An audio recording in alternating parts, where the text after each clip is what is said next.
संकर्षणमूर्ति स्वरूप योसावादित्यः परमपुरुषस्य एष रुद्रो देवता अग्निकृतजनमागामिष्टिकायागं शतरुद्रीयजपाभिषेके च विनियोगः सकलस्य रुद्राध्यायस्य श्रीरुद्रो देवता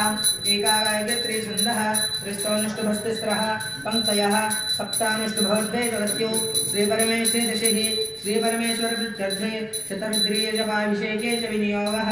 ॐ अग्निहोत्रात्मने ऋतिकाय नमः अग्निहंत्रात्मने अंगुष्ठाभ्यां नमः दर्शपूर्णमासात्मने तर्जिनीभ्यां नमः चातुर्मासात्मने मध्यमाभ्यां नमः निर्वशबन्धात्मने अनामिकाभ्यां नमः ज्योतिष्ठोमात्मने कनिष्ठिकाभ्यां नमः सर्वभक्तात्मने करतलकरपृष्ठाभ्यां नमः अग्निहोत्रात्मने हृदयाय नमः दर्शपूर्णमासात्मने शिरसे स्वाहा चातुर्मासात्मने शिखायै वषट निर्वशबन्धात्मने कवचाय हुं ज्योतिष्ठोमात्मने नेत्रत्रयाय वषट सर्वभक्तात्मने अस्त्राय फट ओं भूर्भुवस्वरम् इति दिग्बन्धः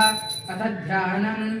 आपातालनभस्थलान्तभुवनब्रह्माण्डमादिस्फुरत् ज्योतिस्फाटिकलिङ्गमौलिविलसत्पूर्णेन्दुवान्तामृतैः अस्तोकाव्यतमेकवारमनिशं रुद्रानुवाकान् जपन्